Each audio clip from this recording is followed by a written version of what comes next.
Pleasure to reunite with you here. And first question, why is it taking so long for the Tennessee Volunteers to hire an offensive coordinator? Well, that's a good question, Marky. I believe there's two things. One, I think Hugh Freeze definitely wanted to come on board as the offensive coordinator for Jeremy Pruitt at Tennessee. A lot of people on the inside did not like that. That's created this search to go on a little bit longer. But also, I'm a firm believer that things happen for a reason. And this has allowed Jeremy Pruitt to kind of look at a few different options here. And I put a story out today when he was brought on back in 2004 at Hoover High School to jumpstart his career coaching under Rush Propst. Propst kind of had the same mindset and philosophy when it comes to interviewing different coaches. Even if you don't have a spot open, you still interview people and kind of discuss ideas, philosophies, all that good stuff. For when a coach that you have leaves, that comes maybe a coordinator or a head coach at a different school, you've already got the interview process out of the way. So if you like the guy, you just pick up the phone and say, all right, do you want to come coach for me because you know about him? And I think Jeremy's taking that process right now, which I think is a good thing. And another good thing in this process, since the first few days in this search when Hugh Freeze was strong to come on board, is he's just looking at this search and keeping everything close to himself. He's not having anything leaked out, which I think is good. And we just kind of sit back and kind of see which direction he will go in. And people close to Rush Propst have told me that from the very beginning, from the first day of the search, that they did not know which way Jeremy was going to go in this search. And that still remains to be true to this day. Well, now, I understand interviewing a lot of candidates. You get a lot of different philosophies that way. You learn. I understand that. But, you mentioned Hugh Freeze. I would think that when you look at Liberty, I mean, the chance to be your own boss, the fact that Liberty, let's face it, is an up-and-coming program. And I can definitely see where, this could evolve into something like a Baptist Notre Dame. Now, why you'd rather have that job than to be an offensive coordinator where you as a head coach probably aren't going to even be allowed to speak to the media. So I do want to ask, you say that some people put the kibosh on a potential Hugh Freeze hire. When Liberty came into play, wasn't that more the motivation for Freeze rather than, Tennessee? Because a lot of people, had offensive coordinator positions at the time. Alabama, Florida State, all those said to be interested in Freeze. Didn't he get the job that he really wanted? Well, it goes back to what I said. Things happen for a reason, and that kind of pertains to Hugh Freeze also. Mm-hmm. His camp wanted this deal done quick with Tennessee on that. As a lot of people are calling it Freeze Friday, and it did not go through for certain people at Tennessee not wanting it to go through with Hugh Freeze's history, the way he left at Ole Miss. Sure. And Liberty started coming into the picture as he was starting to look at the Liberty situation as Turner Gill surprisingly retired. Mm-hmm. And one of Hugh Freeze's first public appearances was a speaking engagement at Liberty University a few months back. And I kind of reached out right after Turner Gill resigned at Liberty. I reached out to Pastor David Nasser at Liberty. And he's been a longtime friend with Hugh Freeze and Hugh Freeze's wife. And after that conversation, about a 20-minute conversation I had with him, I could just sense that Hugh Freeze was about to go to Liberty. I just think it was a good connection. Someone there also told me that Jerry Falwell Jr. In the interview process with Hugh Freeze was going to provide him a deal to be a building block for a few years or however long Hugh Freeze was wanting to stay there, to be a 12 to 15-year plan to be the next BYU top independent program. Mm-hmm. So that obviously was a selling point for Hugh Freeze to come on board there. Well, like I said, I think also that sort of fit because Freeze always spoke openly of his Christianity. Perhaps he didn't believe that much in "Thou shalt not commit adultery," but we can discuss that for another day. And of course, one of the ideas of Christianity is forgiveness. So I can kind of see where Freeze to Liberty does make a good fit. And let's face facts. I mean, the Flames used to have Sam Rutigliano as their head coach. At that time, the former Vanderbilt coach George McIntyre was his defensive coordinator. So Liberty has always looked to hire big name coaches. I was not surprised with that at all. I guess the thing you mentioned, Rush Propst, is there a chance that he possibly could be in the offensive coordinator mix, Dan Harralson of Volswire.com? Well, like I said on that first day of this coaching search, talking to people close to Rush Propst, if he gets a phone call from Jeremy Pruitt asking him to join Tennessee staff, he'll 100% take it. Sure. That same camp also said that they would hope that Jeremy Pruitt would respect his decision of finishing out his season. Last year at Colquitt County High School in Georgia, they lost in the playoffs on the last second field goal, untimed down, a 60-yard field goal. Ever since that loss, Rush Probst and his football team at Colquitt County have just been determined to finish out strong, to rebound and just finish the season with the state championship. He's determined to do that, and he'll have that opportunity tonight in Atlanta at 8 p.m. For the Georgia 7A state championship game. So his timetable, he's been laser focused on this. His thought process has not been Tennessee since the last time I talked to his people the first day of the search. We'll have to see what transpires after. I think that he's going to win this game tonight. Mm-hmm. We'll have to kind of see what happens after this ball game. Okay, now the other guys that have been mentioned for this, Kendall Briles, you mentioned that it seems to be, is he playing a bidding war against Tennessee, against Florida State, that sort of thing? What's the latest on Kendall Briles? Yeah, I just don't really see Tennessee being in play. If Tennessee was, I think it would already happen. People I've talked to close to Florida State, a deal's pretty much done for Kendall to go to Tallahassee. The problem is Willie Taggart has to convince FSU administration to get this thing finalized, have administration signatures on the contract.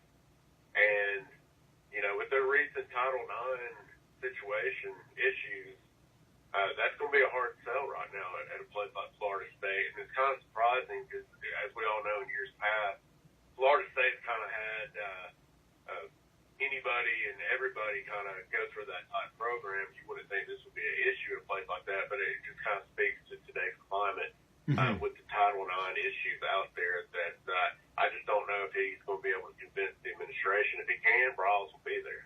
And so that's intriguing. Now, of course, Briles has a job, and it's a highly paid job. I think although Tennessee and Florida... Yeah. Some people, after his Baylor days, which I've talked to 3 players that played for him at Baylor, they have nothing but good things to say about him. But you kind of look at his 2 previous jobs since he did leave Baylor. He went to Florida Atlantic to be Lane Kiffin's offensive coordinator for 1 season, and then this year he went to Houston under Major Applewhite in the same position.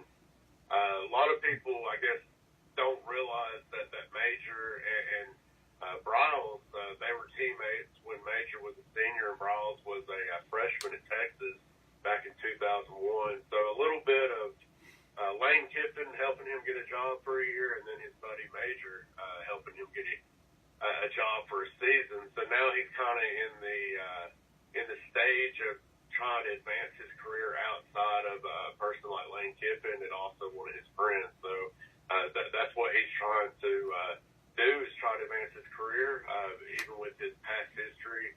As one person on my show, on my podcast, said he does suffer from guilt by association. But in today's climate, like I said, with Title IX, it's just kind of hard to push things like his history at Baylor through. I see that. And for those who don't know, I know recently he was named on a lawsuit that was filed against Baylor where one of the things alleged was that recruits were lured to the Bears. And remember, Baylor became a very prominent nationally ranked program with RG3 after a period of time where they had 13 straight losing seasons. So, but nevertheless, one of the things that was alleged was that the hostess honeys of Baylor were, I don't know any way to say this other than how I'm going to, de facto prostitutes. And that's when I started saying, and then he went to Lane Kiffin and became the coach. Where have I heard that before? That sort of thing. So, yeah, I can see where Briles to Tennessee with that on the resume might not be the greatest fit, especially after, no, we don't want Greg Schiano and whatever happened with Hugh Freeze. I'm talking to Dan Harralson, VolsWire.com. The other name that's been mentioned a lot, two others, I guess, that came about. Neil Brown was one, but I would think that he would stay at Troy. I can't imagine that going to Tennessee is considered a step up when he sees somebody who he's actually won more games than at Troy over the last 3 years in the same conference. I'm speaking of Scott Satterfield. He went to a Power 5 job in Louisville. I mean, it would almost seem like you're slumming if you became an offensive coordinator when one of your contemporaries gets a Power 5 job. Is there any chance of Brown, though? I mean, I know his name has been mentioned. Why would he want the Tennessee job? Well, talking to people close to Brown there at Troy, and, he's looking at, if he were to leave a group of 5 job, which he's at right now, a head coaching job, and leave to be a Power 5 OC, that's probably a 2-year process. So it's kind of, I guess you could kind of make sense of it maybe in terms of a player transferring and sitting out a year. So he would look at a 2-year window like that, or he can just simply return to Troy for the 2019 season and see what is available after the 2019 season at a Power 5 head coaching job. And people I've talked that, close to him, that he's leaning towards doing that process, staying at Troy and seeing what is available at this point. We're talking to Dan Harralson, VolsWire.com. Other than that, I guess the other person, you did a really nice story on this, I like, in that you went to some sources in Akron to ask him about Mike Yurcich, who is now the offensive coordinator, I'll be able to spit it out, at Oklahoma State. And he was also considered to be in the mix. Now, Yurcich also is a highly paid offensive coordinator, although the Vols could pay him more than the $800,000 that he makes. But it's also said that, you know what, he really would like to be the new head coach of the Akron Zips. You wrote out, well, why would you rather be in the MAC? Or a source said, why would you rather be in the MAC than the SEC? What's the latest on Yurcich? We hear he's not a candidate. We hear he's interviewed. Then he says he's not a candidate. Do we even want someone this disingenuous in Tennessee? Well, he's an interesting character in terms of Mike Gundy found him from a very small school called Shippensburg back in 2013. I know it well, as my mother taught there for 3 years, and I am a graduate of Shippensburg Area Junior High School, Dan Harralson. Yes, okay. Please continue. Okay. Good stuff. I also did the very first feature on John Kuhn, the fullback from Shippensburg, who was a long-time pro running back and all-pro with the Green Bay Packers. I did the very first feature on him for the York Daily Record when he was in Steelers training camp in 2005. So that's my other Shippensburg tie. If you'd like to know more about Eccles Field on the campus and such, just ask. But go ahead. Yes, please. Anyway. Right, and that kind of goes towards his loyalty to Mike Gundy at Oklahoma State for finding him and giving him an opportunity like that. And he stayed there for quite some time as OC now. So he's very loyal. He doesn't have an agent. He turned down even a discussion with Coach Saban last year at Alabama to join his staff in some capacity. He turned down Auburn's offensive coordinator spot.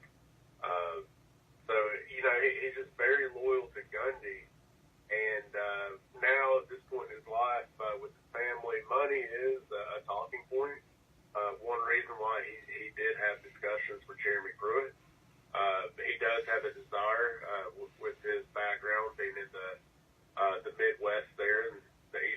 part of the U.S.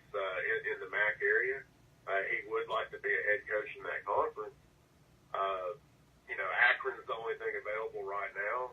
Reached out to some people there at Akron, and they just don't see it. They think he's going to probably stay at Oklahoma State. I mean, they don't know for sure, but in terms of if you could go to Tennessee or be a head coach in the MAC at Akron, you probably need to go to Tennessee and make a little bit more money. So I think if Yurcich was going to be at Tennessee, I think he would already been here.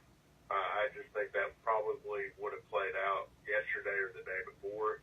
You never know in these coaching searches, but that's just my gut feeling that it seems like he's going to stay in Stillwater. Okay, yeah, you think he'll stay in Stillwater, yeah. You mentioned some of the people you talked to at Akron. If not Yurcich, who do you think would be the coach there at Akron? I'm curious. I mean, have you heard any names other than Yurcich? I mean, I've heard, the guy at Mount Union and things of this nature. Also, Tom Arth at Chattanooga is a name that came up. But anybody else that you've heard? I've been so busy covering Tennessee's Yeah. That didn't come up in your... No, that didn't come up in your conversation. I just, but no, I mean, obviously if Tom Arth were to get the job and not Yurcich, that has a local tie-in and such. I just was curious with your Akron source if he mentioned, we'd really like to hire this guy instead, if maybe that came up in the course of conversation. Dan Harralson, yeah. We pretty much just talked about Yurcich and Tennessee and Oklahoma State and Akron. All right. Okay, that's fine right there. One thing I do know is that, yes, in that western Pennsylvania, northeast Ohio corridor, there is sort of a love-hate relationship that the residents have with their area. So, yeah, they might just say, why would you want to be here if you could be in Tennessee and the SEC? Not forgetting that Yurcich is from Cleveland metropolitan area, as is Akron, Ohio, and that, for that matter, it's a chance to lead and all of that good stuff. Anyway, we're talking to Dan Harralson of VolsWire.com. Boy, if it's not any of these three guys, I mean, this is really getting to look like, the head coaching search under John Currie almost. Who do you think is going to be the offensive coordinator at Tennessee? What's your gut tell you, Dan Harralson, right now? Well, I kind of disagree with that. I think he's handled this a whole lot better. Jeremy Pruitt and Bill Fulmer, compared to the fiasco that John Currie had. And I think that's one reason why you're seeing Jeremy really be a little bit tight-lipped about this. Because like I said, I talked to a former coach at Hoover High School yesterday that was there to coach with Propst and Jeremy during those days. And,